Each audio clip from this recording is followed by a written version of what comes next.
반갑습니다. 김초롱입니다. 오늘 이제 드디어 갈라디아서 2장 11절에 나오는 안디옥 사건에 대해서 이제 공부할 시간이 되었어요. 여러분도 갖고 계신 교과서 146쪽 보시면 이제 안디옥 사건 시작합니다. 2장 11절, 갈라디아서 2장 11절 읽어볼까요?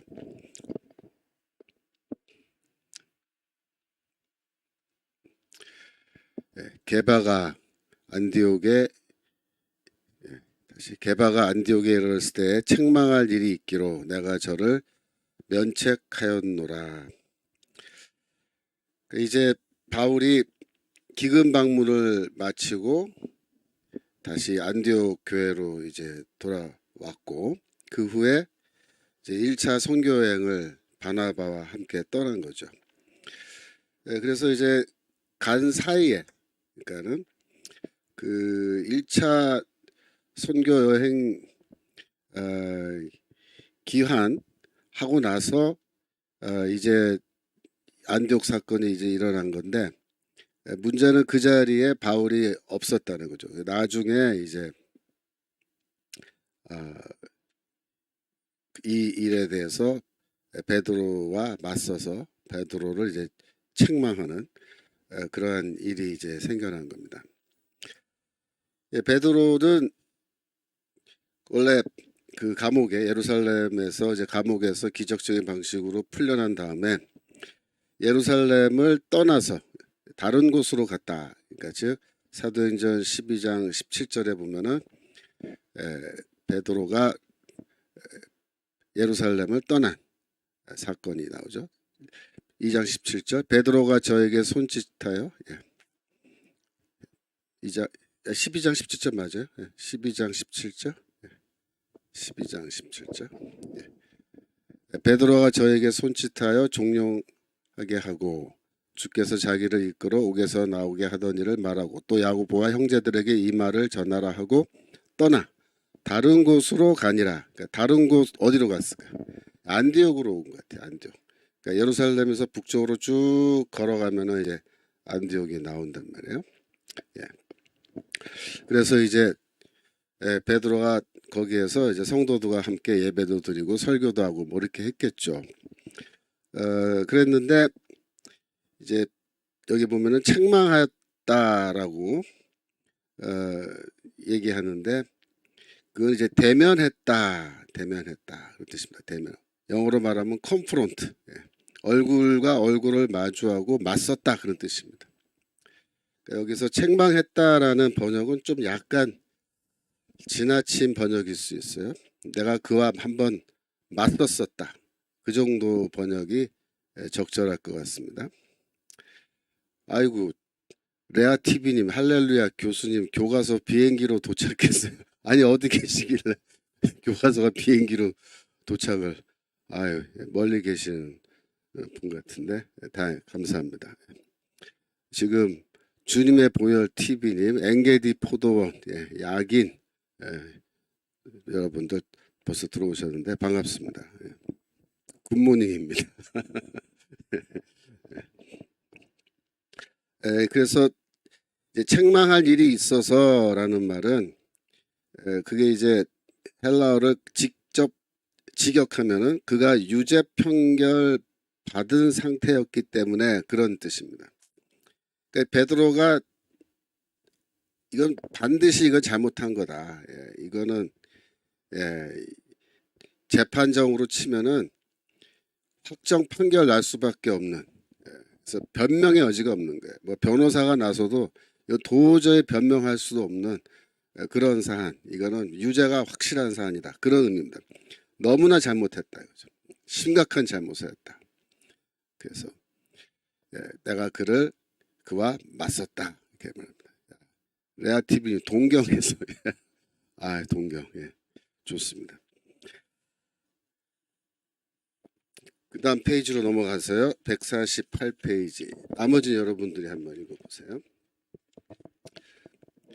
여러분들이 이제 한번 생각을 해보세요. 베드로라는 사람은 예수님의 수제자고 예루살렘 교회의 랭킹 2위였죠.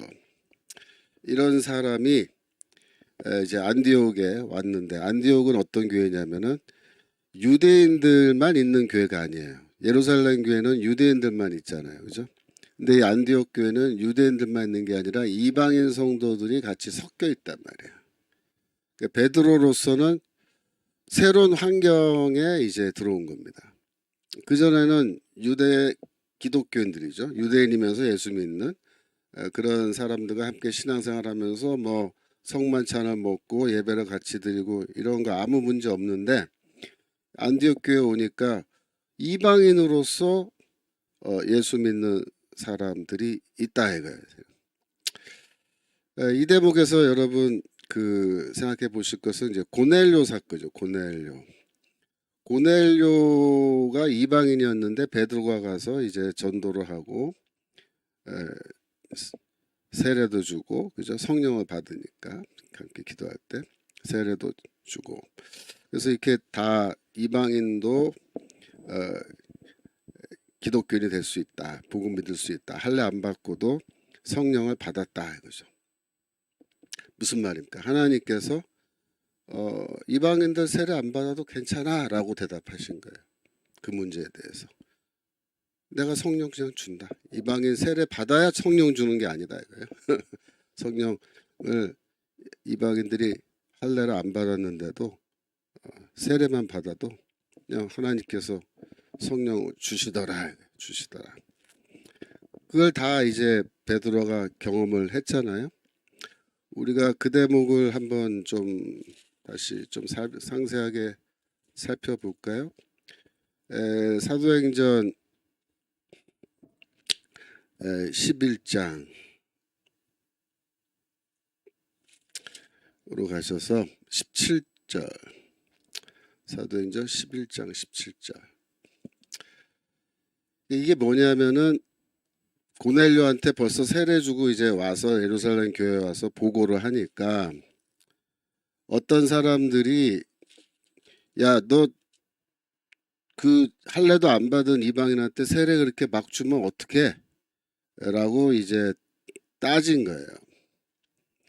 그러니까 베드로가 뭐라 얘기했냐면, 그런즉 하나님이 우리가 주 예수 그리스도를 믿을 때 주신 것과 같은 선물을, 그 성령이죠, 저희에게도 주셨으니, 그 고넬료와 그 집안 사람들에게도 주셨으니 내가 누구간데 하나님을 능히 막겠느냐 하더라. 저희가 이 말을 듣고 잠잠하여 하나님께 영광을 돌려 가로되 그러면 하나님께서 이방인에게도 생명 얻는 회개를 주셨도다 하니라. 그래서 항의하던, 베드로한테 항의하던 사람들, 야 너 왜 이방인한테 세례 줬어? 라고 막 항의하던 사람들이 입을 다 다물었다는 거예요. 잠잠하여. 할 말이 없어서. 그러면서 그러면 하나님이 그렇게 하셨으면 네가 잘한 거네. 베드로 네가 잘한 거네. 이방인들도 이제 하나님이 구원하시고, 그 말은 뭐예요?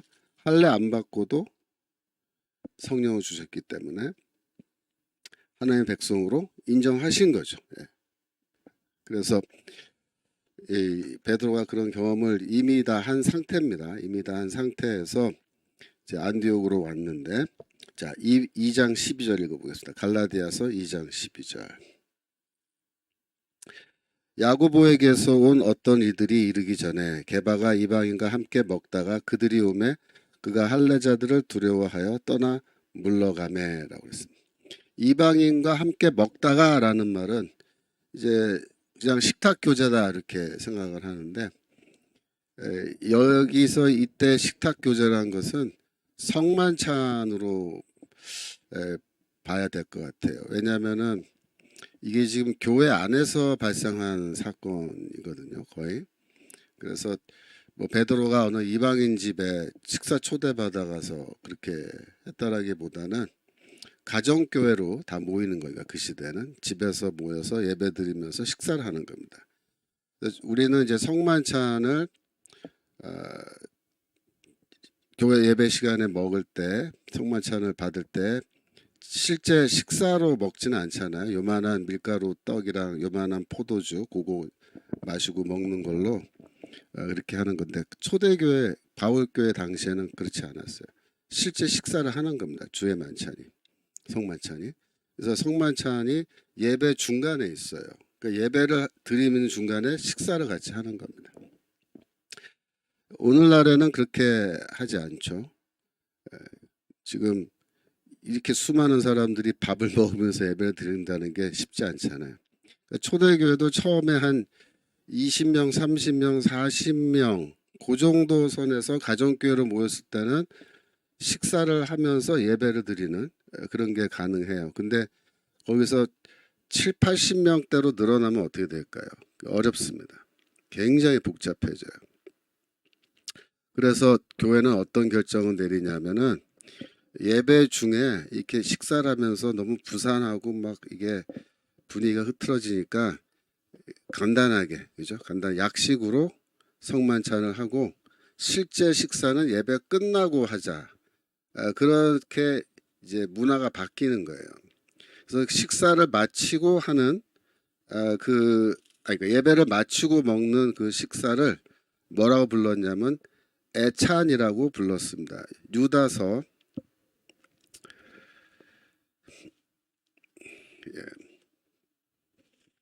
유다서 12절, 그러니까 1장 12절이죠. 1장 12절. 유다서 12절인데 그 한 장밖에 없어서 유다서 12절. U12 그렇게 쳐보세요. 그러면 유다서 예. 저희는 기탄 없이 너희와 함께 먹으니 너희 애찬의 암초요 그랬죠. 애찬의 암초. 애찬이란 말 나왔잖아요. 요게 이제 그 헬라어로는 아가페라고 되어 있습니다. 아가페. 그때 아가페는 원래 사랑이란 뜻인데 여기서 아가페는 사랑이 아니고 사랑을 나누는 식사 그런 뜻으로 해서 애찬이라고 번역을 한 겁니다. 그래서 영어로는 아가페 밀, 아가페 식사라고 그렇게 번역을 해요. 근데 이 애찬이란 말이 벌써 사용됐잖아요. 여기 유다서가 기록된 연대가 90년대, 80에서 90년대, 1세기 후반이라고 보거든요. 그러면은 1세기 후반이 되면은 교회는 벌써 사이즈가 커져서 식사를 하면서 예배를 드리는 게 힘들어진 거예요. 그래서 식사는 예배 후에 먹는 걸로 애찬은 식사 후에 따로 먹자. 예배 중에는 간단하게 상징적으로 이렇게 하자라고 한 겁니다. 지금 엥게디 포도원님께서 질문했어요. 초대교회 성만찬은 매일 먹었느냐? 여기서 여러분이 이해하셔야 될 거는 초대교회는 두 가지 종류의 예배가 있었습니다. 첫 번째는 새벽 예배예요. 해가 뜨기 전에 모이는 예배. 그때는 식사를 안 해요. 그때 기도회만 하고 헤어집니다. 그런데 저녁에 모이는 예배는 다 식사를 했어요. 저녁에 모이는 예배는. 그러면 그 당시에 주일 예배 있잖아요. 주일 예배는요 다 저녁 예배예요. 왜냐하면 그 시대에는 주일이 썬데이가 휴일이 아니에요. 헬라인들은 월화수목금토 주일 일주일에 7일 동안 계속 일했어요. 그 사람들은 일주일에 하루씩 쉬지 않아요. 쉬는 날은 축제일이 되면은 쉽니다. 무슨 디오니수스 신을 위한 축제가 열리면 그때는 뭐 쉬어요. 하지만 평소에는 정기적으로 쉬지 않습니다. 그래서 주일도 일을 하니까 일을 하는 직장인들은 예배에 참석하려면 직장 출퇴근하고 저녁에 모여야 주일 예배를 드릴 수 있는 겁니다. 그러니까 주일 예배는 아침 예배가 없어요. 그 당시에는 다 저녁 예배고 저녁에 모이면은 식사를 하게 되어 있습니다. 왜냐하면 밥은 먹어야 되잖아요, 그죠? 직장 퇴근하고 바로 오게 되면. 그래서 주일 예배는 당연히 식사 있는 성만찬 예배고요. 그러면 일주일에 하루 모였느냐 저녁 예배를 그렇지는 않은 것 같아요. 그래서 주중에도 한두 번 모였을 거다, 한두 번 더 모였을 거다. 그래서 지역에 따라서 어떤 데는 뭐 예를 들면 수요일 날 더 모일 수도 있는 거고, 어떤 지역에서는 뭐 수요일도 모이고 금요일도 모이고 주일도 모이는, 그러나 다 저녁 예배예요. 그 저녁 예배는 다 식사가 있는 예배입니다. 그러니까 그 시대 자기 집을 오픈하고 열고 거기서 교회당으로 예배당으로 이렇게 예배 처소로 자신의 집을 개방한 사람들, 그런 사람들이 이제 식사를 제공하는 겁니다. 그러니까 주로 그래도 상류층이죠. 식사를 제공할 수 있는 정도의 경제력이 있는 거죠. 그런 사람들이 이제 식사를 제공하는데 자기 이름으로 제공하는 게 아니라 주님의 이름으로 제공하기 때문에 주의 만찬이 되는 거예요. 그래서 이거는 주님께서 주시는 식사예요. 그렇게 해서 식사를 하게끔 되어 있는 겁니다. 예. 그 좋은 질문인데, 하여튼 제가 여러분들 채팅 실시간 하시면서 간단한 질문 제가 대답할 수 있는 거는 제가 대답하도록 하겠습니다. 다시 돌아오셔서 이제 이방인과 함께 먹다가, 그죠? 그러니까 이제 먹는다라는 거는 성만찬이다 이렇게 생각하시면 돼요. 데살로니가 후서 3장 10절. 데살로니가 후서 3장 10절. 주야로 심히 아니야 후서 데살로니가 후서 데살로니가 후서 데살로니가 후서 3장 10절. 예. 우리가 너희와 함께 있을 때에도 너에게 명하기를 누구든지 일하기 싫어하거든 먹지도 말게 하라 하였더니, 이런 말이 있죠. 먹지 못하게 하라라고 내가 가르쳤다 이거예요. 일하기 싫어하는 자들은 먹지 못하게 하라. 이게 무슨 뜻일까요? 먹지 못하게 한다는 말이 그 사람이 자기 집에서 밥 먹으려고 숟가락을 이렇게 들면은 쫓아가서 숟가락 확 뺏어갖고 야 너 먹지 마 그렇게 하라는 말씀일까요? 그렇게는 할 수 없죠, 그죠? 그런 뜻이 아니죠. 여기서는 먹지 못하게 하라는 말은 뭘 먹지 못하게 하라는 거예요? 성만찬을 먹지 못하게 하라, 그런 뜻입니다. 성만찬을 먹지 못하게 한다는 건 뭐예요? 예배에 참석 못하게 쫓아낸다는 뜻입니다. 그게. 이 장로교 헌법에 보면요, 이 징계, 그러니까 이제 장로교 헌법에도 죄를 지으면은 당회에서 권징이라 그래갖고 징계를 줄 수 있어요. 근데 그 징계 중에 수찬정지라고 하는 벌이 있습니다. 수찬정지. 수찬정지가 뭐예요? 당분간 성만찬에 참여하지 못하게 하는 거예요. 그게 벌이에요. 뭐 요만한 거, 떡, 요만한 포도주 먹는 거지만 그게 왜 벌이 되냐면은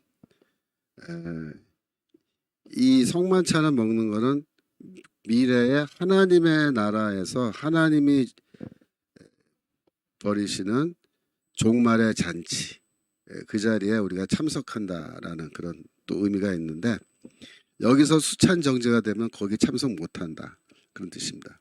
하나님의 잔치 자리에 너 못 들어가, 그런 경고를 주는 거예요. 그래서 그게 벌이 되는데, 이 데살로니가 후서 다시 3장 10절 보면은 먹지도 못하게 하라, 말게 하라, 이 말은 뭐야? 수찬 정지하라. 수찬 정지하라. 이게 이제 책벌이죠. 벌 주는 거죠.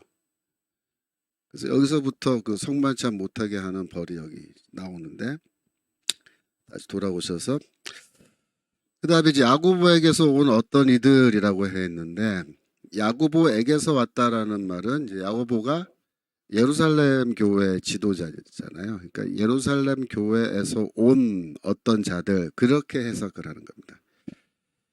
야고보가 이 사람들을 파송한 거냐? 그거는 아니라고 봐요. 야고보는 할례당이냐? 그건 아니라고 봐요. 야고보는 할례당은 아니고, 야고보는 예루살렘 공의회 때 사도행전 15장에 보면은 이방인들이 할례 받지 않아도 된다, 그쪽 지지했잖아요. 그러니까 할례당은 아니란 말이에요. 그래서 여기서 야고보에게서 왔다란 말은 예루살렘 교회에서 온 어떤 자들, 그 다음에 그들이 오매 그가 할례자들을 두려워하여라고 해서 베드로가 할례자들을 두려워했다. 이렇게 되어 있는데요. 이 말에서 할례당이라는 말이 유래하는 겁니다. 할례자, 할례 받은 자들. 그래서 할례당, 우리가 이제 갈라디아서 공부할 때 이 할례당, 할례당 그런 말 다들 하거든요. 목사님들도 하고 뭐 저도 하고 다 합니다. 그래서 할례당이 뭐냐? 여기 2장 12절에 나온 할례자들을 가리키는 건데, 이제 헬라어로는 이제 이게 어떤 표현이냐면은 정관사가 붙어 있고 할례로부터라는 그런 전치사구가 연결된 거예요. 할례로부터인 자들, 원래 직역하면 그렇게 직역을 해야 됩니다. 할례로부터인 자들. 그래서 전치사가 이제 에크라는 전치사가 사용됐는데, 에크는 영어로 치면은 뭐 from 아니면 out of 그런 전치사에 해당하는데, 다 뭘 나타내냐면 어떤 근원을 나타내요. 연원, 어떤 근원. 그래서 할례로부터인 자들, 이게 대체 무슨 뜻이냐? 저는 할례로부터 어떻게 됐냐? 태어난 자들, 그런 의미가 있지 않을까? 뉘앙스가. 할례로부터 태어난 자들. 그래서 이제 그 할례당. 이 할례당들은 하나의 집단으로 이렇게 바울은 보는 겁니다. 할례당이라 그래서 어떤 뭐 정치적인 정당 그런 건 아니고 하나의 그룹인데, 집단인데, 이 사람들은 이방인들도 할례를 반드시 받아야 된다. 그래야지만이 우리 교회의 멤버십을 가질 수 있다라고 이제 주장하는 거예요. 그러니까 이 사람들은 유대교 전통을 이방인들에게 이제 강력하게 요구하는 사람들이죠. 그래서 이 영어권에서는 이 할례당과 같은 사람들을 뭐라고 부르냐면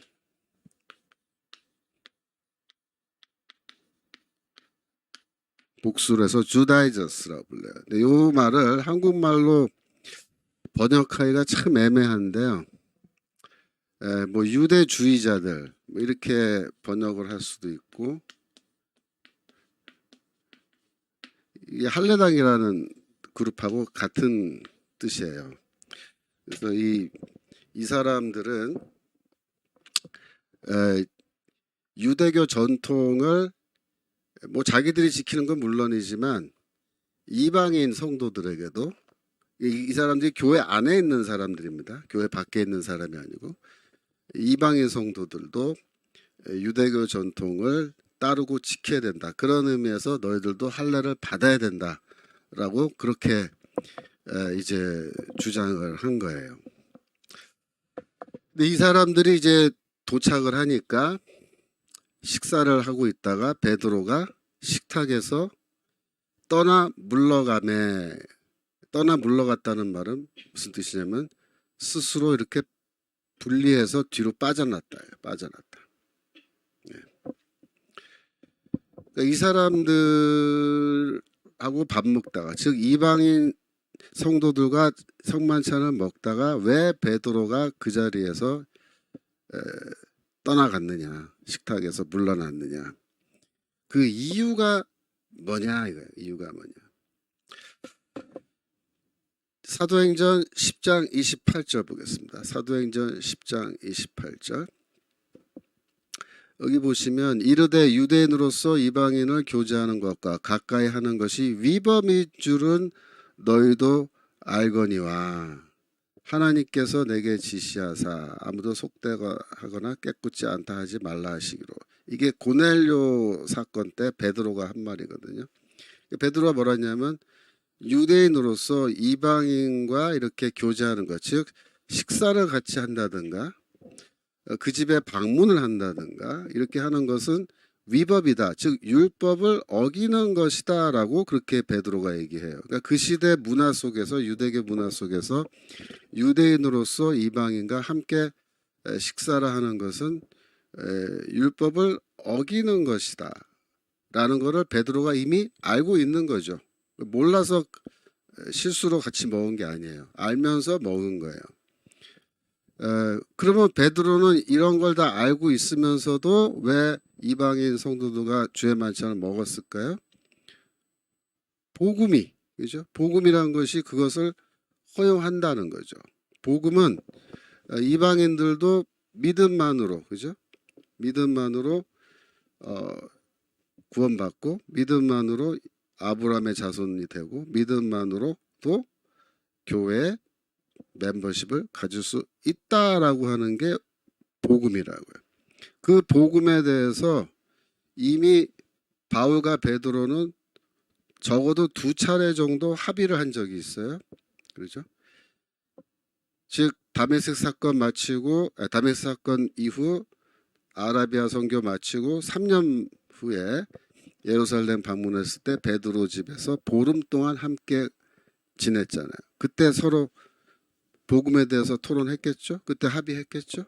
그리고 14년 후에 또 기금 방문 때 야고보, 베드로, 요한 세 사람 앞에서 바울이 쭉 복음에 대해서 내가 전한 복음이 이런 거다라고 프리젠테이션 했잖아요. 그때 이 사람들이 더하여 준 것이 없고, 그죠? 뭐 누락되거나 잘못된 거 없다라고 다 인정했고, 나의 사도권도 인정해주고, 복음도 인정해주고 다 했잖아요. 그때 뭘 같이 합의한 거예요. 이방인들도 할례 받지 않고도 오직 믿음만으로 교회 멤버가 될 수 있다라는 거에 합의했단 말이에요. 베드로도 그런 입장이에요, 원래. 그래서 같이 식사한 거예요. 그런데 왜 물러났느냐? 여기 바울이 얘기하죠.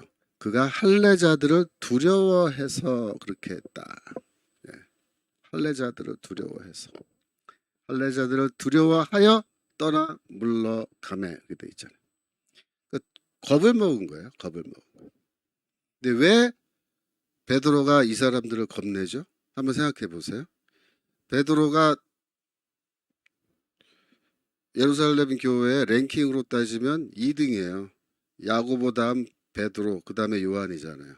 랭킹 2위인데 랭킹 2위가 왜 이 사람들을 두려워하죠? 그 이유는 이 할례당들이 만약에 같은 교회 다니는 사람이 이 사람들이 다 예루살렘 교회 멤버들이라고요. 사실은. 이 할례당들이 베드로를 회당에 고발하면 어떻게 될까요? 베드로가 회당에 끌려가서 거기 출석해서 재판받아야 돼요. 그리고 어떻게 해요? 유죄 판결 받으면 태형, 매 맞는 거. 네, 태형 받습니다. 그걸 겁낸 거예요. 그러니까 그 시대에는 이제 회당이라는 게 각 동네마다 있는데 회당에서 재판을 했어요. 그러니까 회당에 여러 가지 기능이 있습니다. 교육기관의 기능이 있어요. 학교 역할도 하고 그다음에 그 마을의 문제를 함께 논의하고 결정하는 그런 그 우리말로 하면은 마을 의회 같은 거예요. 그런 기능도 있고 또 재판정의 기능이 있어요. 재판정. 근데 그 시대에는 검사가 없습니다. 검찰청이 없어요. 그러니까 누가 고발을 하냐면요. 목격자가 고발합니다. 형사사건은 목격자가 고발하는 거예요. 민사사건은 피해자가 고발하는 거예요. 회당에다가.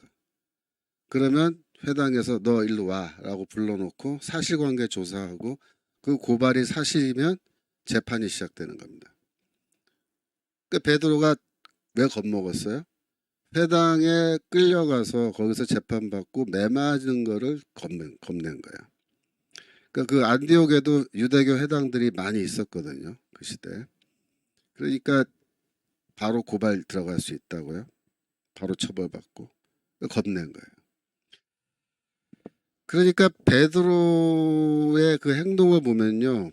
이 할례당이라는 사람들은 교회 안에 있는 세력이지만 이 사람들은 또 뭘 끼고 있어요? 회당을 또 끼고 있는 거예요. 이 사람들은 회당에 출석을 하겠어요, 안 하겠어요? 하는 겁니다. 이 사람들은. 교회도 다니고 회당도 다니고 이런 종류의 사람들인 거예요. 그러니까 이런 분들은 아직까지 복음이란 것이 나중에 이제 기독교가 되는 건데 이 복음이 유대교의 한 부분인 걸로, 그러니까 복음이 유대교와 분리되지 않은 상태로 있는 거예요. 복음을 믿지만 여전히 자기는 유대교 신자인 거죠. 쉽게 말하면. 헷갈리는 거예요. 복음이 뭔지 잘 모르는 거죠. 정확한 복음은.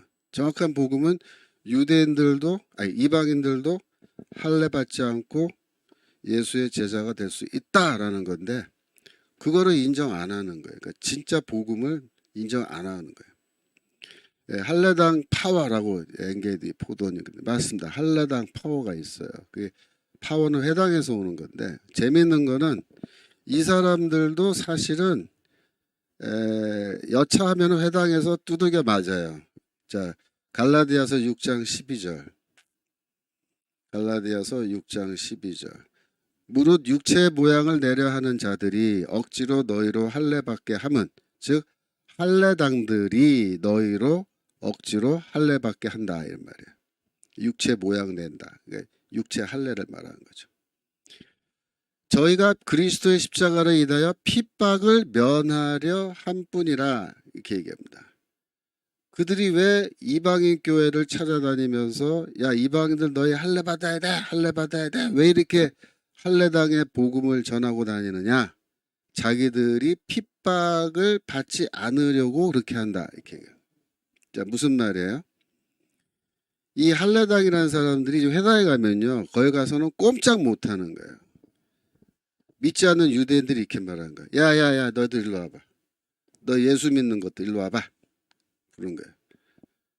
야, 너희들 듣자 하니까 저기 그 이방 도시에 뭐 너희들 교회라는 거 만들어 놓고 거기에서 유대인들이 이방인들하고 같이 밥 먹고 그런다며? 너희들 정신 차려야 돼. 어디 율법을 어기고 돌아다녀 너희들. 그러면서 자, 내가 너희들한테 시간을 주겠어. 앞으로 1년 시간을 주는데 1년 안에 너희들이 다 그 이방인 교회 찾아가서 이방인들 다 할례 받으라 그래. 그렇게 해서 다 할례 받으면 내가 너희들 용서해 주는데, 너희들 만약에 그 사람들 할례 안 받고 너희들 계속 그들과 함께 식사하고 뭐 십자가에 못 박혀 죽은 예수가 부활을 했네, 뭐 그가 메시아네 이런 소리 계속하면은 너희들 하여튼 혼쭐 날 줄 알아 이러면서 이제 협박을 하는 거죠. 협박을.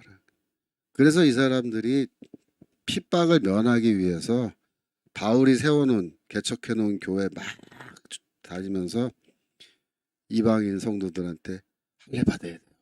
율법 지켜야 돼요.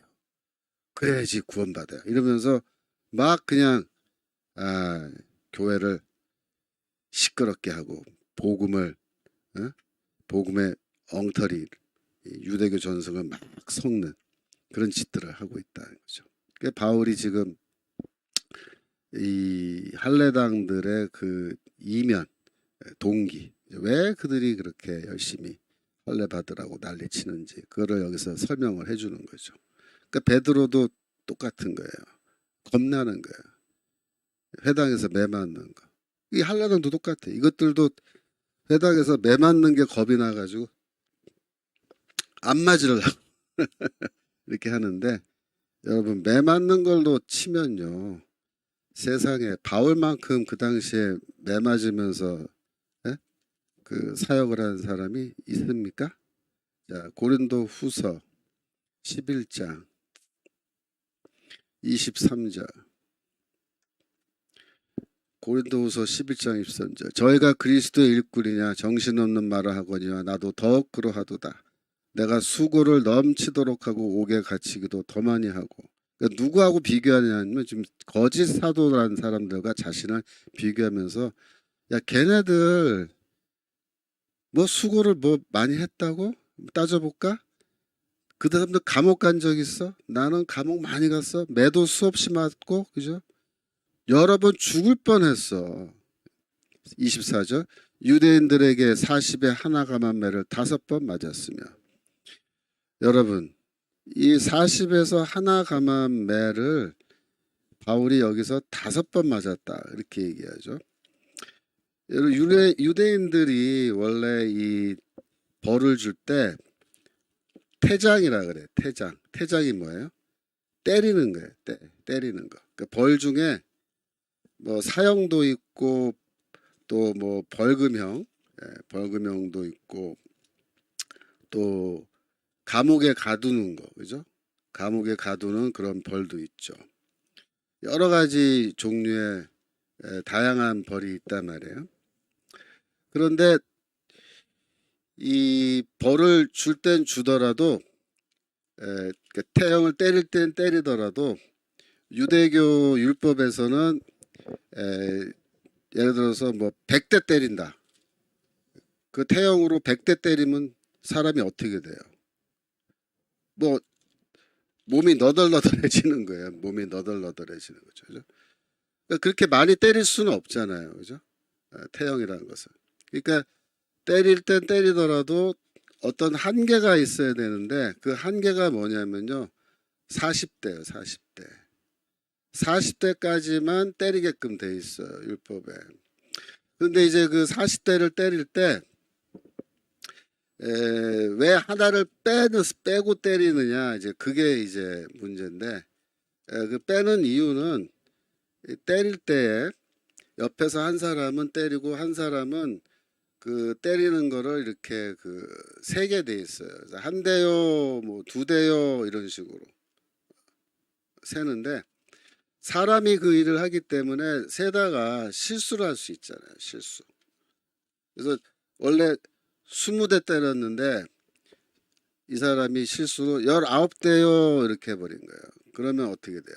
40대라고 때리면 41대를 결과적으로 때리게 되죠. 그러면은 그건 뭐예요? 율법을 어기는 거란 말이에요. 그래서 신명기 25장 보세요. 신명기 25장 2절부터 보겠습니다. 신명기 25장 2절. 악인에게 태형이 합당하거든 재판장은 그를 엎드리게 하고 그 죄의 경중대로 여수히 자기 앞에서 때리게 하라. 40까지는 때리려니와 그것을 넘기지는 못할지니 만일 그것을 넘겨 과다히 때리면 내가 내 형제로 천히 여김을 받게 할까 하노라. 이게 율법이란 말이에요. 그 태형은 때리는데 40대까지만 때려라. 이렇게 돼 있는데 이 40대를 넘어서 때리는 건 뭐다? 너희 형제를, 너희 그 이웃 사촌이죠. 이웃을 업신여기는 것이다. 그렇게 업신여기는 거다. 그렇게 하면 안 된다. 40대까지만 때라. 그래서 이 바울 당시의 유대교에서는 절대로 40대를 넘기지 않게 하기 위해서 39대를 때린 거예요. 그래서 이 고린도후서 11장 다시 고린도후서 11장 24절 그죠? 유대인에게 40에 하나 감한매를 5번 맞았다. 그런데 이게 굉장히 많이 맞은 거거든요. 이게 최고로 많이 맞은 게 5번씩이나. 고린도후서 25장 3번 태장으로 맞고 1번 돌로 맞고 3번 파산하는데 일주야를 기품에서 지냈으며 3번 태장으로 맞고 이거는요 헬라인들한테 맞은 거예요. 사도행전의 16장 보면은 그 빌립보에서 바울이 매를 맞죠. 그죠? 재판도 안 하고 무조건 때렸다고요. 이 관리들이 헬라 관리들이. 그래가지고 로마 관리들이 그러니까 이제 맞았죠.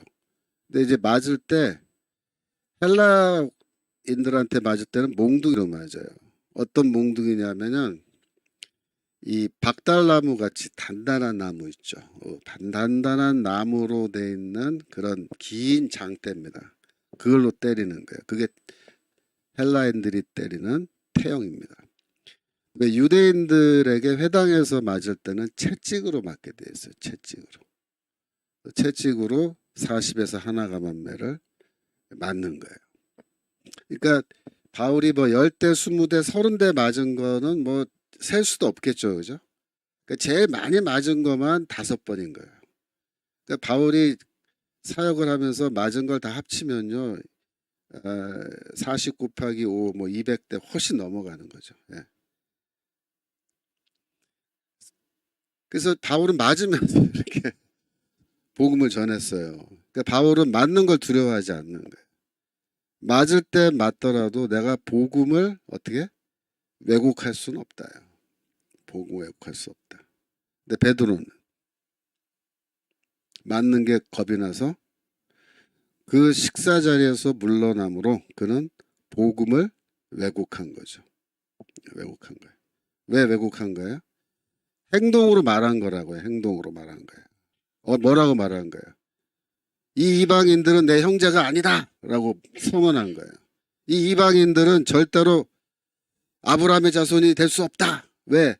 할례를 받지 않았기 때문에 이들은 아브라함의 자손도 아니고 이들은 교회의 정식 멤버가 아니다 라고 그는 선언한 거예요. 꼭 말로만 선언해야 선언이 아니고 행동으로 선언한 겁니다. 행동으로. 그래서 베드로는 맞는 게 두려워서 복음의 핵심적인 이 사안을 부정한 겁니다. 근데 베드로는요, 가만히 보면 좀 이렇게 약간 좀 겁이 많은 스타일, 뭐 그런 스타일인 것 같아요. 그 예전에 예수께서 재판 받으러 가셨을 때도 그 대제사장 집에서 그 화롯불 불 쬐고 있는데 대제사장의 여종이 와서 야 너 예수 제자잖아. 그러니까 나 예수 모른다 예수 모른다 세 번이나 예, 부인하고 그죠? 그건 뭐야? 다 겁먹은 거죠. 이 베드로가 천성적으로 좀 겁을 잘 먹는 스타일일 수도 있는데 하여튼 겁먹고 뒤로 물러났는데 바울은 어때요? 예, 진리를 위해서는 자기 몸이 망가지는 거를 뭐 아쉬워하지 않는 매맞는 거를 피하지 않는 거예요. 근데 여러분 생각해 보세요. 바울은 맷집이 좋아서 베드로는 맷집이 약하고 그래서 그럴까요? 여러분 매 맞아 보면요 맷집 좋은 사람 아무도 없어요. 여러분 헬라 관리들이 박달나무 몽둥이 그 긴 걸로 때리는데 뭐 맷집이 좋으면은 몇 대 견디겠어요? 못 견뎌요. 채찍으로 이거 40대 가까이 때리는데 39대 그거 맞으면 맷집이 좋고 나쁘건 간에 다 아파요. 아픈 건 똑같다고요. 그런데 그렇게 아프고 고통스러워도 바울은 뭐예요? 원칙을 지킨 거예요. 원칙을. 이건 복음의 진리는 내가 절대로 부정하지 않는다. 그렇게 복음의 진리를 지킨 겁니다. 그래서 바울이 훌륭한 거예요. 자기 몸은 그냥 걸레짝처럼 너덜너덜하게 막 그냥 온몸에 막 그 채찍 자국으로 찢겨져 나간 그 상처 투성이 그런 몸을 갖고도 바울은 그 매맞는 거 겁나서 내가 그 복음을 부정한다든가 그런 거 안 하는 거예요. 갈라디아서 6장 17절 갈라디아서 6장 17절 이후로는 누구든지 나를 괴롭게 말라 내가 내 몸에 예수의 흔적을 가졌노라. 여러분 예수의 흔적을 바울이 내 몸에 가졌다고 얘기하는데 그 예수의 흔적이 뭘까요? 뭐 여기 지저스 크라이스트라고 여기 뭐 문신 새긴 겁니까? 그런 게 아니고 이 고난의 흔적을 말하는 거죠. 고난의 상처도 온몸이 상처 투성이 그 몸. 그게 예수의 흔적이죠. 예수께서 십자가에서 죽으시도록 그죠? 고난 당하신 그 모습. 그걸 자기의 몸으로 그죠? 그대로 예수의 고난을 자기도 똑같이 그죠? 예수가 고난 당하신 것처럼 다른 사람에게 생명을 주기 위해서 나도 고난을 당한 거죠. 예수의 흔적 가졌다라고 이렇게 말하는 거예요. 그래서 이 고난을 두려워하지 않는 태도예요. 맞는 걸 두려워하지 않는 거죠. 맞는 걸 두려워하지. 담대한 겁니다. 담대한 거. 담대한 거는 뭐냐면 원칙 지키는 거예요. 원칙 지키는 거. 그게 담대한 거예요. 그렇죠. 이방인의 사도로 바울을 부르신 이유가 있네요. 자우빌리지 TV님. 맞아요. 바울의 그런 태도입니다. 근데 참 이런 태도가 중요한데 한국 교회의 이 지도자들이요 돌 맞는 거를 겁내요. 돌 맞는 거를. 진리를 위해서 돌 맞을 거를 겁을 내면 안 되거든요. 맞는 말 하고 좌파들이 돌 던지면 좀 맞으면서도 계속해서 내 말이 틀렸어? 내 말이 틀렸어? 이렇게 말을 할 수 있어야 이게 진정한 의미에서 교회 지도자인데 오늘날 교회 지도자란 분들이 눈치만 보고 예? 언론에서 뭐 돌 하나 던지면은 그가 맞을까봐 피해 다니고 그죠? 다 그러고 있잖아요. 나라는 다 망해가고 있고 교회도 다 지금 망가져가고 있는데 고난을 두려워하고 그죠? 돌 던지는 걸 맞을까봐 두려워하는 그런 태도. 저도 돌 좀 맞아 봤는데요. 돌 맞으면요 기분 진짜 안 좋고요 힘들어요. 예. 저도 한때 저희 학교에 김초롱 교수는 물러가라고 이따만한 플랜카드가 시뻘건 글씨로 김초롱 교수는 물러가라 학생회에서 플랜카드 걸어놓고 학교에다가 이렇게 막 걸어놓고 예. 참. 제가 그때 채플실에 예배 드리러 걸어서 들어가면요 그 앞에 아이들이 학생들이 김초롱 교수 물러가라고 피켓 들고 거기 서 있어요. 예. 참 저도 그런 경험을 하면서 야 이게 맞는 말 한 번 하면은 이렇게 되는구나 경험을 해봤는데 참 힘들죠. 심리적으로도 그렇고 여러 가지로 스트레스도 좀 있고 한데 근데 제가 이 말씀 왜 드리냐면 제가 우리 정광 목사님 뵈면요 정말 존경스러워요. 정광 목사님 맞는 말 지금까지 줄기차게 하시면서 야 눈 하나 까딱 안 하고 참 대단하세요.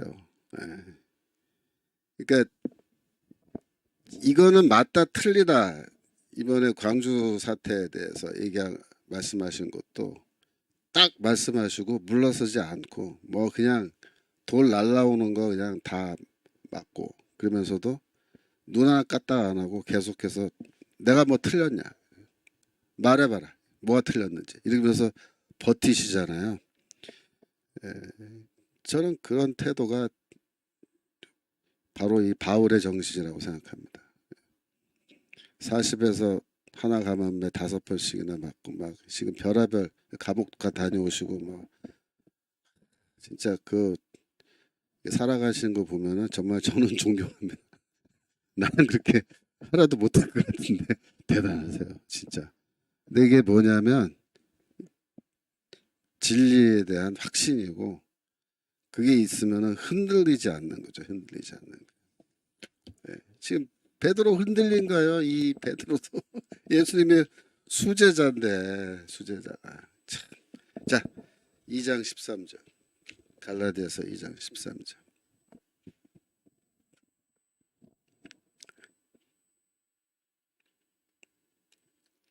네, 갈라디아서 2장 13절 네, 갈라디아서 지금 땡큐. 남은 유대인들도 저와 같이 외식함으로 바나바도 저희의 외식에 유혹되었느니라. 그러니까 남은 유대인들도 베드로가 물러나니까 어떻게 했다는 거예요. 같이 벌떡 일어난 거예요. 그래갖고 뒷걸음질 쳐서 식탁에서 다 물러났다 이거예요. 심지어 바나바까지 그렇게 했다. 바나바 누굽니까? 바울을 안디옥 교회로 스카우트해 온 사람이잖아요. 그 다음에 바울과 함께 기금 방문 때 예루살렘 교회 가서 바울이 그 3명의 기둥같이 여기는 사도들 베드로, 야고보, 베드로, 요한 3명 앞에서 이방인들에게 전한 복음 프리젠테이션 쫙 할 때 바나바도 거기 옆자리에 앉아 있었을 거예요. 다 듣고 알고 있는 거죠. 이방인들 할례 받지 않고도 이거 구원받을 수 있다. 다 알고 있는 사람이야. 바나바도 모르고 그런 게 아니야. 근데 바나바도 유대인이니까, 유대 기독교이니까 순간적으로 겁먹은 거예요. 그게 인간의 어떤 뭐 나약함이기도 하고, 모든 인간이 다 나약하죠 사실. 매 맞는 거 즐거워할 사람 누가 있어요. 그러니까 다 순간적으로 겁먹으면은 뒤로 물러나는 거예요. 그렇게. 근데 그렇게 하면 안 된다. 누구는? 지도자들은 그렇게 하면, 지도자들은, 사도들은 그렇게 하면 안 돼. 일반 성도들은 또 그렇게 했다가 또 다시 내가 틀렸구나 다시 돌아올 수 있지만, 이 지도자들은, 교회 지도자들은 그의 모든 행동과 말이 뭐예요? 그 진리의 기준이 된단 말이야. 복음의 기준이 된단 말이야. 그러니까 물러나면 안 되는데 바나바까지 물러났다. 여기서 외식했다, 외식했다 이렇게 말하는데요. 그 헬라어 동사가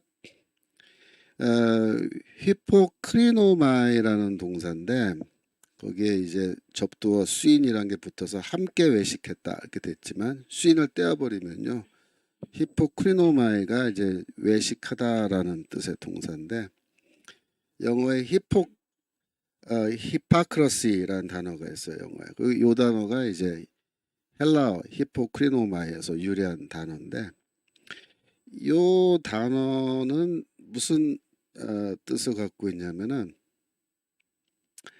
그러니까 외식이란 말은 뭐예요? 위선이란 뜻이에요. 위선. 위선이란 건 뭐냐면은 속마음과 겉으로 나타나는 행동이 불일치한 걸 말하는 거예요. 그러니까 속으로는 뭐예요? 알고 있어요. 이방인들도 믿음만으로 할례 받지 않고도 구원받을 수 있다라는 거를 속으로는 알고 있어요. 하지만 행동은 뭐예요? 정반대로 이방인들도 할례 받아야 돼 라고 하면서 그렇게 또 행동으로 그렇게 선언하는 거죠. 그러니까 이게 속마음과 겉의 행동이 불일치하는 걸 말하는 거예요. 그걸 뭐래요? 위선적으로 행동하는 거고, 그게 뭐예요? 그게 외식하는. 외식이 뭐 그날 밖에 나가서 밥 먹는 거 그걸 외식이라고 우리는 보통 얘기하는데, 그런 외식 아니죠. 이거는 위선적인 행동. 유혹되었다라는 말은 함께 끌려나갔다. 그러니까 옆에서 그러니까 덩달아 자기도 그렇게 하는 거예요. 대세를 추종하는 거죠. 대세를 추종하는 거. 우리 엥게디 포도님 표리부동, 그렇죠. 표리부동이 정확한 말이에요. 표리, 겉과 속이 부동, 같지 않은. 그게 뭐예요? 위선. 삼겹살 외식. 삼겹살 외식. 좋죠. 예, 저도 삼겹살 좋아합니다만은, 예, 표리부동하는 거죠. 예. 그래서 유혹되었느니라라는 말은 뭐야? 이게 함께 끌려갔다. 그 말은 뭐예요? 대세가 이제 그쪽으로 가면은 자기도 글로 쑥 끌려가는 거예요. 대세가. 그러니까 사람들이 심리가 주변을 이렇게 보고서 대세가 다 좌파면은, 아유, 좌파 맞아 좌파 맞아, 나도 좌파 해야지, 그냥 끌려가는 거예요. 그리고 또 정반대로 분위기가 이거 우파가 맞네? 그럼 뭐야? 나는 우파 해야지 나도. 우파가 맞아. 그게 뭐야? 그렇게 한 사람들이 중도라는 사람들. 중도. 중도. 그러니까 우리가 선거할 때마다 뭐 좌파 30%, 우파 30%, 중도 40% 이렇게 얘기하잖아요. 중도 40%. 근데 이 중도 40%를 자기 편으로 끌어들이면 선거에 이긴다. 이제 이렇게 해가지고 선거 전략을 매번 어떻게 하냐면, 이 국민의힘, 새누리당 이런 전통적인 우리 이 우파 정당들이 선거 때마다 어떻게 했어요? 계속해서 정책을 보면은 좌파 정책, 계속 왼쪽으로 좌클릭이라 하죠. 좌클릭 조금씩 왼쪽으로 자꾸 왼쪽으로 가서 이게 우파 정당인지 좌파 정당인지 구분이 안 될 정도로 좌파 정책들만 계속 쏟아내는 거예요, 이 인간들이.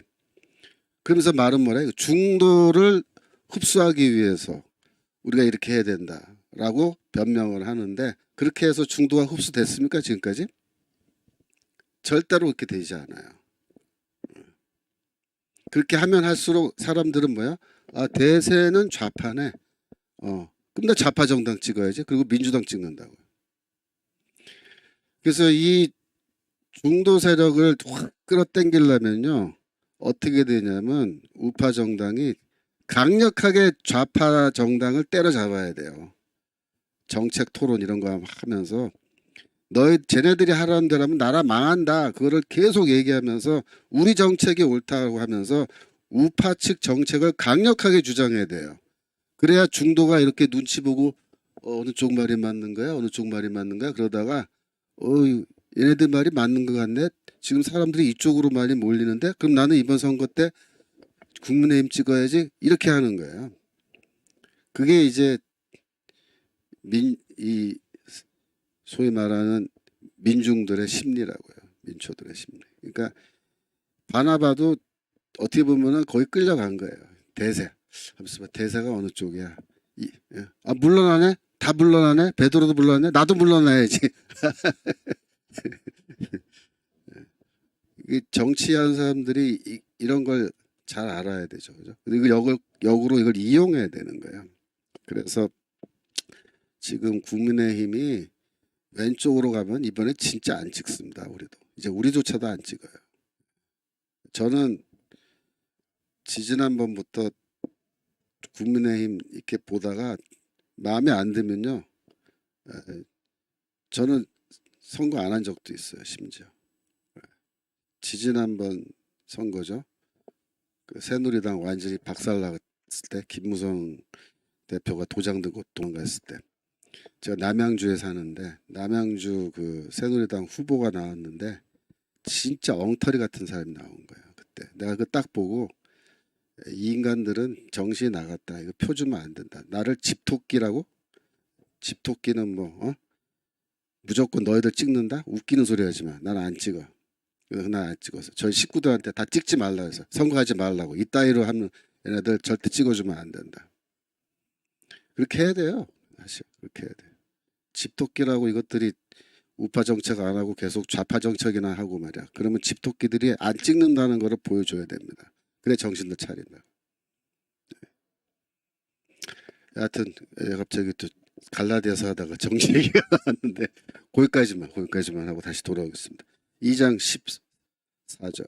참 13절에서 하나 더 말씀드려야 되는데, 여러분들이 사도행전에 보면요, 바나바하고 이제 바울이 1차 선교여행 갔다 왔잖아요. 그때 잘하고 왔단 말이에요. 그런데 이제 이 바나바까지 이 유혹에 빠지는, 그죠? 유혹에 빠지는 이런 일들이 이제 벌어지고 나니까 바울이 2차 선교여행 갈 때 어떻게 되겠어요? 바나바랑 별로 관계가 안 좋아졌겠죠. 불편한 거예요. 그래서 사도행전 15장 37절, 15장 37절 거기 보면은 2차 선교 여행 떠날 때 파트너를 바꾸죠. 파트너를 바꿔요. 그래서 바나바는 마가라 하는 요한도 데리고 가고자 하나, 바울은 밤빌리아에서 자기들을 떠나 한 가지로 일하러 가지 아니한 자를 데리고 가는 것이 옳지 않다 하여 서로 심히 다투어 피차 갈라서니, 바나바는 마가를 데리고 배 타고 구브로로 가고, 바울은 신라를 택한 후에 형제들에게 주의 은혜 부탁함을 받고 떠나 그랬습니다. 그래서 2차 선교여행 떠날 때 바나바와 헤어지는 사건이 있는데, 사도행전 누가 기록에 따르면은 마가 때문에 같이 안 갔다. 왜? 마가가 1차 선교여행 갔을 때 따라갔는데 중간에 돌아왔다는 거예요. 그것 때문에 이제 바나바는 마가를 데리고 가자 그랬는데 바울은 반대해서 안 갔다. 그런데 뭐 그것도 이유가 되겠지만 대부분의 학자들은 더 중요한 이유는 안디옥 사건이었을 거다 그렇게 봅니다. 안디옥에서 바나바 너마저도 맞습니다. 바나바 너마저도 그렇게 했어? 너 복음을 부정했네? 그럼 나랑 같이 사역하기 쉽지 않겠다. 이렇게 생각한 거죠. 그래서 바나바랑 헤어진 겁니다. 마가는 그러면 왜 중간에 탈락했냐? 제가 터키 선교사님들한테 들은 얘기인데요. 제가 직접 본 건 아닌데 터키 선교사님들이 뭐 터키를 잘 아니까 그 밤빌리아 이쪽에서 이제 그 봤을 때 그 바울이 이제 바나바랑 선교한 여행 간 루트를 이렇게 쭉 그려보면은 큰 산이 있대요. 거기 어마어마하게 큰 산맥이 있답니다. 그걸 넘어가야 이제 그 남부 갈라디아 지역으로 이제 들어가는 건데 그 산이 어마어마하게 높은데 그 산을 걸어서 간다는 게 지금도 그 앞에 가서 딱 이렇게 쳐다보면요 그 산들이 쫙 이렇게 있는데 질려버릴 정도로 산들이 높대요. 그래가지고 그거를 걸어서 넘어간다고 하니까 마가가 아마 나이가 좀 어리고 그랬는지 몰라도 아유 이거는 나는 못 간다고 그냥 집에 가버렸을 거다. 터키 선교사님들의 해석인데 정말 그런지는 모르겠습니다만 저도 이제 들은 얘기인데 뭐 그럴 수도 있죠. 산이 너무 높고 그러니까 겁먹고 저는 집에 갈래요. 그냥 가버렸을 수도 있는데 그러나 이제 나중에 마가와의 그 관계 이런 거는 지금 우리가 좀 그러니까 바울이 그러니까는 다시 말해서 마가를 언제까지 계속해서 멀리하고 뭐 예? 이렇게 했느냐 그건 아니죠. 그러니까 바울이 뭐 그때는 좀 그랬지만 나중에 다 용서하고 마가도 다시 품어주고 했는데 예를 들어서 디모데 후서 4장 11절 딤후 4장 11절 누가만 나와 함께 있느니라 내가 올 때 마가를 데리고 오라 저가 나의 일에 유익하니라. 그래서 디모데한테 너 올 때 마가 데려와라 이렇게 얘기하잖아요. 그러니까 마가하고 바울이 뭐 계속해서 등지고 뭐 얼굴도 안 보는 사이가 되거나 그런 건 절대로 아니죠. 그죠? 그래서 그런 건 여러분들이 상식적으로 알아두시면 좋겠습니다. 2장 14절 갈라디아서 2장 14절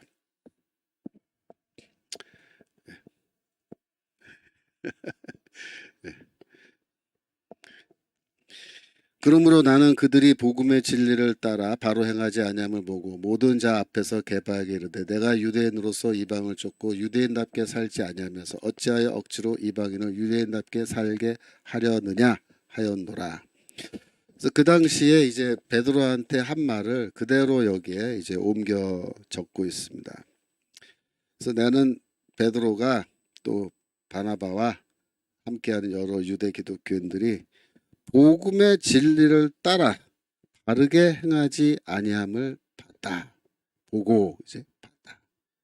이 복음의 진리 뭔지 알죠?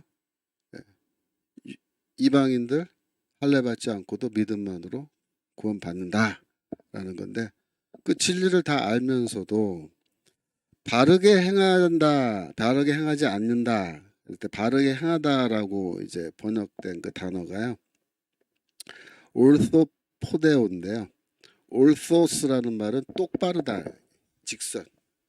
그 다음에 포데오라는 말은 포드라는 말이 이게 발이라는 뜻이거든요. 그러니까 걷다라는 의미죠. 그래서 똑바로 걷는 거예요. 똑바로 걷는 거.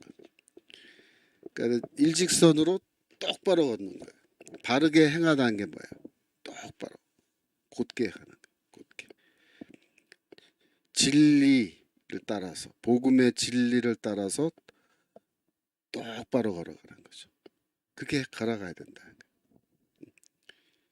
진리의 길은 이건데 일로 갔다가 절로 갔다가 일로 갔다가 절로 갔다가 그러면 안 되죠.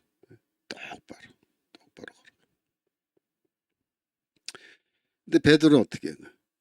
복음의 진리에서 벗어난 거야. 똑바로 안 가고 일로 삐뚤어 일로 가는 거죠. 그래서 모든 자 앞에서 게바에게 이르되, 그래서 모든 자라는 말은 뭐예요? 많은 사람들이 모여 있는 자리란 뜻이에요. 우리말로 하면은 뭐 공동의회 정도 되는 거죠. 많은 성도들이 모여 있는 그 자리에서 베드로와 정면으로 얼굴과 얼굴을 맞대고 그를 책망한 거죠. 그러니까 이거 사적으로 만나서 야, 너 왜 그렇게 했어? 이렇게 안 한 거예요. 공적으로 여러 사람 앞에서 이렇게 했어요. 왜 그렇게 했을까요? 이걸 바로 잡아야 되기 때문에. 왜? 모든 교회가 그걸 다 봤잖아요. 안디옥 사건을 봤잖아요. 베드로가 물러나고 바나바도 물러나고 한 걸 다 봤잖아요. 그래서 이방인 성도들이 이제 야, 우리 할례 받아야 되나 봐. 받아야 되나 안 받아야 되나 서로 뭐 의견이 많이 달랐는데 받는 게 맞는 건가 봐. 바울이 틀린 거 아니야? 우리 받자. 이런 식으로 지금 의견이 지금 돌아가고 있다. 그럼 어떻게 해야 돼요? 사적으로 베드로 만나서 이렇게 해결할 수 있어요? 그거를? 안 된다며. 이거는 공식적으로 공개된 자리에서 바울이 이 문제 지적하고 네가 틀렸다. 네가 잘못한 거 인정해라. 이방인들 할례 받지 않고도 구원받을 수 있다. 라고 선언 다시 해야 되는 거예요. 그래야 진리가 바로 잡히잖아요. 그래서 일부러 공개석상에서 얘기한 겁니다. 얘기한 내용은 네가 유대인인데 유대인처럼 유대인으로서 유대인답게 살아야 되는데 이방인을 따르고 유대인답게 살지 않았다. 이렇게 얘기하는 거죠. 그러니까 유대인이 유대인답게 살아야겠죠. 그죠? 이방인은 뭐 당연히 이방인답게 사는 거고 유대인은 율법 지키면서 사는 게 이제 유대인답게 사는 건데 베드로가 사실 지금까지 어, 이방인들도 믿음만으로 율법 혹은 할례 받지 않고도 구원받을 수 있다라는 거를 자기가 복음을 아니까 그렇게 살았잖아요. 이방인들과 함께 밥 먹고 성만찬 먹으면서. 그건 뭐예요? 유대인이었지만 베드로가 유대인이지만 유대인답게 살지 않은 거죠. 않은 거죠. 그러는데 이제 와서는 또 뭐라 그래요? 이방인들한테 야, 너희들 유대인처럼 살아야 돼. 유대인답게 이방인들은 유대인처럼 살아야 돼. 그렇게 또 주장한다는 거예요. 이방인들한테는 너 유대인이 되어서 유대인처럼 살으라고 강요하고 있다는 거예요. 그러니까 너 지금 똑바로 해라. 어? 이렇게 하려면 이렇게 하고 저렇게 하려면 저렇게 해야지. 왜 사람들 헷갈리게 만드냐. 이렇게 지금 야단치는 거예요. 그래서 베드로한테 너 둘 중 하나 해. 둘 중 하나 해. 제발 좀. 너 복음의 진리를 부정하고 내가 교과서 155페이지 써놨죠. 너 복음의 진리 부정하고 유대교의 가르침대로 살려면 처음부터 이방인과 식탁교제 나누지 말고 유대교 율법 지키면서 유대인으로 살아가. 그렇게 해 차라리.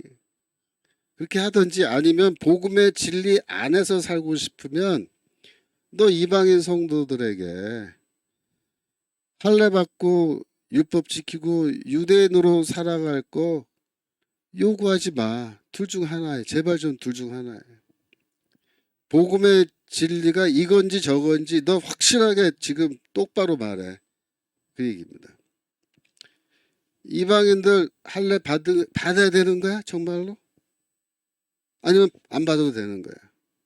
그 지금 확실하게 얘기해. 이렇게 막 강력하게 그 자리에서 뭐 베드로를 몰아붙였겠죠. 그죠? 몰아붙이면서 얘기했고 뭐 아마 그 베드로는 그 자리에서 뭐 변명 이렇게 했겠죠. 그죠? 뭐 사실 내가 그런 뜻이 아니었고 뭐 이러면서 예, 했겠지만 참 베드로 입장은 아까 예, 엔게디 보던 베드로 쪽팔린다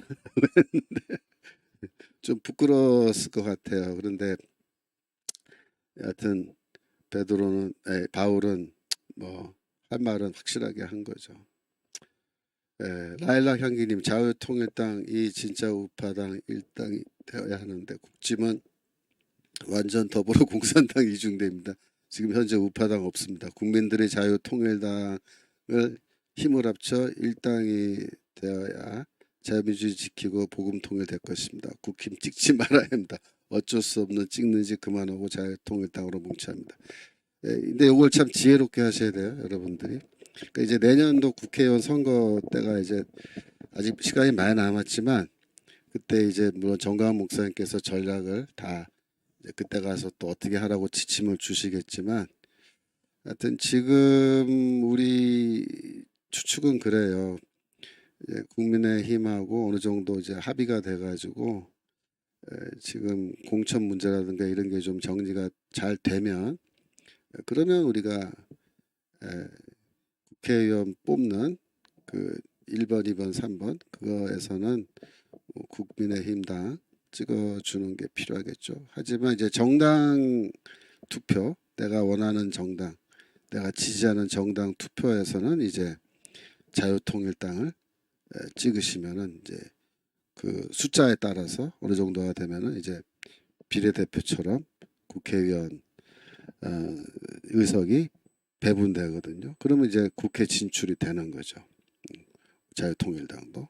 그러니까 뭐 그때 가서 정말로 자유통일당 후보 누구누구를 지역마다 다 내고 그래서 그 후보를 찍는 걸로 갈 건지 아니면은 국힘당으로 힘을 일단 몰아주되 정당 지지정당 표시에서는 자유통일당 해가지고 몇 명이라도 많이 가급적 많이 국회로 밀어넣어서 그래서 전 목사님 말씀하신 것처럼 자유통일당 국회의원들이 한 대여섯 명만 들어가더라도 거기서 활발하게 활동하면서 국민의힘을 오른쪽으로 더 끌어당겨서 이쪽으로 끌어올 수 있다. 그죠? 그렇게 말씀하시는 거죠. 굉장히 제가 보기에는 지혜로운 전략이라고 생각됩니다. 공천을 국민에게 도와주라, 돌려주라. 맞는 말입니다. 자, 그래서 여러분들이 이제 안디옥 사건 다 이해되시죠? 자, 넘어와서 15절. 갈라디아서 2장 15절. 우리는 본래 유대인이요 이방제인이 아니로되. 그러니까 여기 15절, 16절도 전부 다 안디옥 사건 때 바울이 얘기한 거를 지금 회상하면서 여기에 다시 적어놓은 거예요. 우리는 유대인이고 이방죄인이 아니다. 이거는 원래 그 바울이 인용하는 말입니다. 유대인들은 이방인들을 뭐라고 생각했냐면 그냥 죄인이라고 불렀어요. 죄인. 이방인들은 다 죄인이다. 왜 그래요? 율법을 모르고 율법을 지키지도 않으니까 죄인이죠. 본래라는 말은 뭐냐면은 피스티스라는 말의 역격인데 피스티스라는 말은 뭐냐면 여러분 피직스 물리학 그죠? 피직스 여기서 이제 요단에서 유래한 거거든요. 피직스란 말이 물리학이 피스티스는 자연이란 뜻이에요. 자연. 그러니까 물리학은 자연 세계의 어떤 법칙을 연구하는 거잖아요. 그 자연의 관점에서 보면 자연적 태생의 관점에서 보면 그런 말입니다. 자연적 태생의 관점에서 보면은 우리는 유대인이고 그렇죠. 태어나면서 유대인으로 태어났잖아요. 유대인 부모 밑에서. 그래서 우리는 다 유대교 신자고 유대인인데 그래서 우리는 원래 이방 죄인이 아니다. 이방인들은 다 죄인이다. 이렇게 보는 유대인들의 견해를 이제 인용을 한 겁니다. 그래서 이거는 바울의 원래 그 생각이 아니고 그 당시에 유대인들이 보편적으로 갖고 있는 생각을 인용을 하면서 이렇게 이야기를 풀어가는 거예요. 그러니까 바울이 대놓고 이방인들은 다 죄인이다 이렇게 지금 말하는 건 아니란 말이죠. 마태복음 26장 45절. 마태복음 26장 45절에 보시면 이제 제자들에게 오사 이르시되 이제는 자고 쉬라 보라 때가 가까웠으니 인자가 죄인의 손에 팔리우느니라. 그러니까 죄인의 손에 팔리운다라고 할 때 요게 이방인들에게 내가 팔려간다. 누가 팔아요? 유다가 팔죠. 가룟 유다가 팔아서 내가 죄인들인 이방인들의 손으로 내가 넘겨진다 라고 이렇게 말씀하시는 건데요. 여기서도 예수께서도 이방인들을 죄인이라고 부르는데 그건 그 시대 문화예요. 이게 그 시대 문화. 로마서 2장 17절 로마서 2장 17절 이하를 보면은 그 시대 유대인들이 이방인을 어떻게 바라봤는지가 노골적으로 잘 드러나는데 유대인이라 칭하는 내가 율법을 의지하며 하나님을 자랑하며 율법의 교훈을 받아 하나님의 뜻을 하고 지극히 선한 것을 좋게 여기며 19절 내가 율법에 있는 지식과 진리의 규모를 가진 자로서 여기부터가 중요해요. 소경의 길을 인도하는 자요 어둠에 있는 자의 빛이요. 여기서 이방인은 누구냐면 소경이라는 거예요. 소경 안 못 보는 사람. 유대인은 누구냐면 그 소경을 길 인도해 주는 사람이 유대인이라는 거예요. 또 이방인은 누구냐면 어둠 가운데 앉아 있는 자라는 거예요. 유대인은 뭐냐? 빛이라는 거예요. 빛. 유대인은 스스로 자기들이 세상의 빛이라고 생각했어요. 그렇게 보면 예수께서 제자들에게 너희는 세상의 빛이니 라고 말씀하신 게 이해가 되죠? 예수님은 뭐라고 말씀하신 거예요? 유대인들이 다 빛이 아니라는 거예요. 유대인들이 빛이 아니라는 거예요. 유대인들은 자기들이 빛이라고 생각하지만 그거 틀렸다는 거고 누가 빛이냐면 너희가 빛이래요. 너희가. 너희는 누구예요? 나의 제자들. 뭐예요? 교회죠. 교회. 나중에는. 교회가 세상의 빛이다. 그렇게 되는 거죠. 20절 어리석은 자의 훈도요. 어리석은 자가 누구냐면 이방인이 어리석은 자예요. 훈도는 뭐냐면 그 교사라는 겁니다. 교사. 또 어린아이의 선생이다. 이방인은 뭐예요? 어린아이들이다. 어린아이들. 우리는 뭐다? 성인이냐? 성인인 정도가 아니고 선생이다. 선생. 그래서 유대인들은 스스로 우리가 이방인들의 선생이다. 그렇게 얘기하는 거예요. 뭘 가르치는 거예요, 그러면? 율법이죠, 율법 원래. 그래서 유대인들은 그런 사명이 자기들에게 스스로 있다라고 생각을 한 거예요. 여기 보세요. 이방인들은 소경이다. 어둠에 있는 자다. 어리석은 자다. 어린아이다. 유대인들이 이방인들을 어떤 관점에서 보는지 알겠죠. 내려다보는 거예요. 이게. 아주 그냥 낮춰보는 거죠. 우리말 요즘 말로 무시하는 거예요. 무시하는 거예요. 아주 무시하는 거예요. 무시. 이방인들 아주 무시. 그 표현이 이방인은 죄인이다 이게 나타나는 거예요. 이방인들은 죄인이다. 이렇게 지금 얘기했는데 이렇게 생각들 하고 있는데 그 다음 말이 중요해요. 2장 갈라디아서 2장 16절.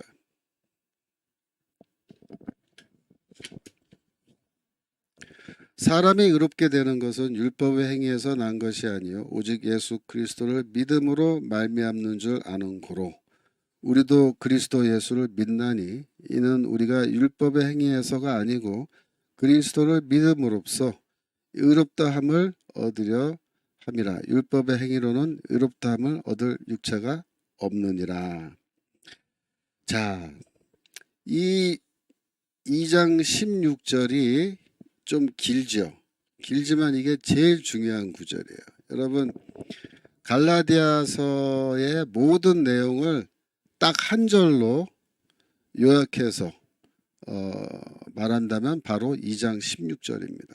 그래서 갈라디아서의 주제문이라 그래요. 주제문. 갈라디아서의 thesis, 영어로 말하면 thesis인데 갈라디아서의 주제가 나타나 있는 곳이 어디냐? 2장 16절입니다. 여러분 외우세요. 갈라디아서 2장 16절. 제일 중요하다. 좀 길어요. 이걸 다 외우기는 힘들어요. 하지만은 2장 16절에 갈라디아서의 핵심이 들어있다. 이렇게 보시면 됩니다. 그래서 2장 16절에 대한 설명이 제 책으로도 이제 쭉 보시면 상당히 길죠. 예.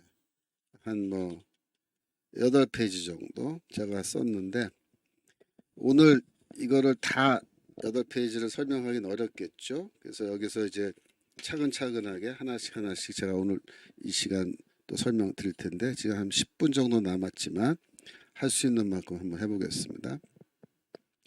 첫 번째로 여러분들이 이해하여야 하실 주제는 의롭게 하다, 의롭다 하다라고 하는 동사예요. 의롭다함을 받지 못한다라고 해서 의롭다 하다. 이거를 영어로 justify라는 동사를 씁니다. justify. 헬라어로는 뭐 디카이오오라는 동사가 있는데 히브리어로는 이제 차닥의 그 히필형이라는데 뭐 어려운 거니까 물으셔도 되고 하여튼 히브리어 동사가 따로 있어요. 그래서 의롭게 한다라는 말이 의롭다 하다라는 말이 이게 대체 무슨 뜻이냐라는 거를 이제 우리가 좀 봐야 됩니다. 욥기 27장 5절 보겠습니다. 욥기 27장 5절. 의롭다 하다. justify. 나는 단종코 너희를 옳다 하지 아니하겠고 죽기 전에는 나의 순전함을 버리지 아니할 것이다. 그래서 옳다 하다라는 말이 여기 이제 나왔죠, 그죠? 옳다 하다.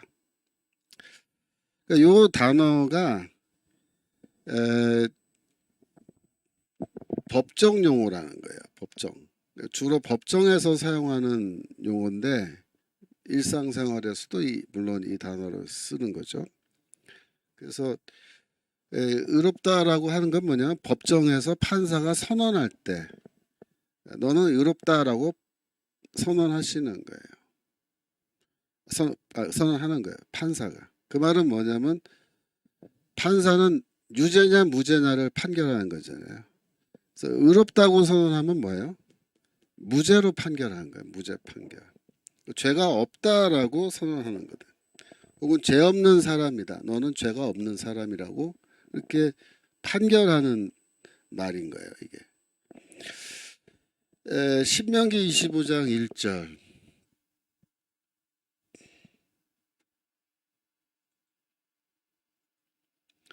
신명기 25절. 사람과 사람 사이에 시비가 생겨서 재판을 청하거든 재판장은 그들을 재판하여 의인은 의롭다고 악인은 정죄할 것이며. 그러니까 사람과 사람 사이에 뭐 시비, 민사건이건 뭐 형사건일 수도 있죠. 그렇게 했을 때 재판을 해야 됩니다. 근데 재판장은 재판을 해서 의인은 의롭다 하고, 그거 다시 한번 보여주세요. 의인은 의롭다 하고 악인은 정죄한다라고 할 때 죄가 없는 사람이 의인이에요. 죄가 없다고 판단이 되면은 이 사람은 의롭다, 즉 무죄라고 판결을 내리고 악인은 뭐냐면 죄를 지은 사람이야. 그러니까 조사해보고 있고 증언을 다 들어보니까 이 사람이 죄를 지은 게 맞아요. 그러면 죄인이자 죄를 범했잖아. 그러면은 정죄할 것이면은 뭐야?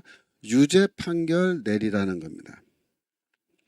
그래서 의롭다 하다라는 이 동사가 의롭다 하다 뒤에 써놨죠. 이 동사가 무슨 뜻이냐? 법정 용어라는 겁니다. 법정 용어. 재판의 기본적인 그 원리를 말하는 건데 죄 없는 사람은 의롭다라고 선언하라 이거죠. 무죄로 판결하는 겁니다. 이사야서 5장 23절.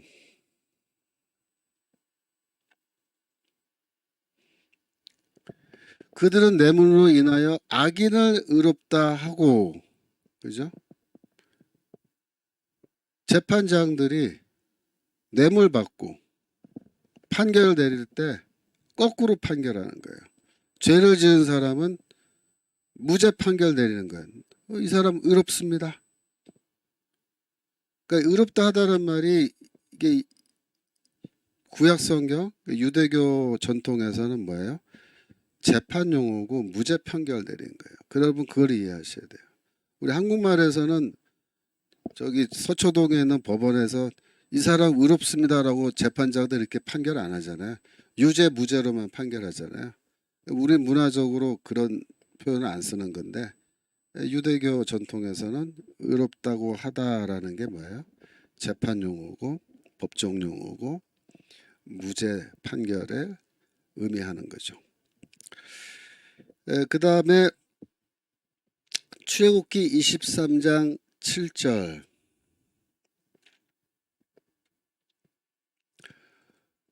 거짓 일을 멀리하면 무죄한 자와 의로운 자를 죽이지 말라. 나는 악인을 의롭다 하지 아니하겠노라. 그러니까 인간의 법정에서는 무죄한 자, 의로운 자를 유죄 판결 내리고 사형까지 시킨다는 거예요. 하나님이 굉장히 분노하시는 거죠. 그래서 나는 하나님이세요. 악인을 의롭다 하지 않겠다. 내 법정에서는 그런 거 절대로 허용 안 된다. 나의 최후의 심판 때 하나님의 법정에서는 나는 절대로 악인을 의롭다라고 나는 판결 내리지 않겠다. 이렇게 하나님이 선언하신 거예요. 그죠? 그러니까 의롭다 하다 또 명사로는 의입니다. 의.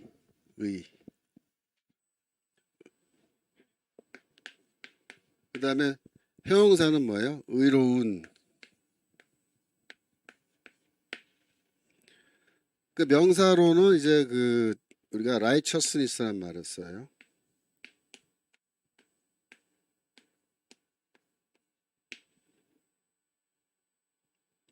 형용사는 righteous고요. 그죠? 이런 용어들이 다 법정 용어다. 사법적인 의미, 사법적인 의미에서 법정을 그 배경으로 해서 사용하는 언어인데 바울이 이제 의롭다 하다라는 이런 동사 사용할 때 바울이 염두에 두고 있는 법정은 뭐겠어요? 최후의 심판대입니다. 최후의 심판대.